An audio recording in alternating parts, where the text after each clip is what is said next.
তাড়াহুড়ো করা এর ইংরেজি হলো রাশ, RUSH, রাশ মানে তাড়াহুড়ো করা। তাড়াহুড়ো করো না, ডোন্ট রাশ, তাড়াহুড়ো করো না, ডোন্ট রাশ। আমাদের হাতে এখনো যথেষ্ট সময় আছে, we still have enough time in hand.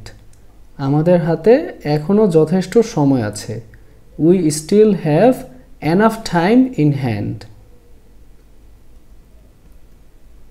তাই, তাই এর ইংরেজি হলো সো, তাড়াহুড়ো করার দরকার নেই, there is no need to rush, there is no need to রাশ।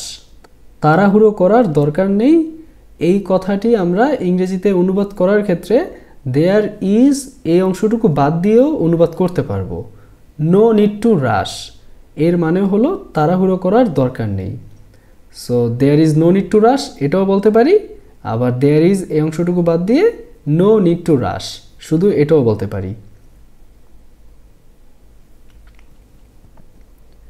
আমি একটু তাড়াহুড়োর মধ্যে আছি, অথবা আমার একটু তাড়া আছে।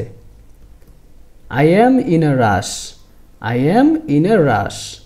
এইখানে আমরা রাশ শব্দটির পরিবর্তে হারি শব্দটি ব্যবহার করে বলতে পারি আই অ্যাম ইন আ হারি, আই অ্যাম ইন এ রাশ অথবা আই অ্যাম ইন আ হারি। আমি একটু তাড়াহুড়োর মধ্যে আছি অথবা আমার একটু তাড়া আছে।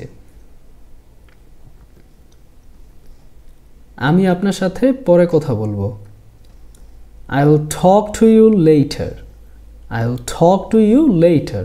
আমি আপনার সাথে পরে কথা বলবো।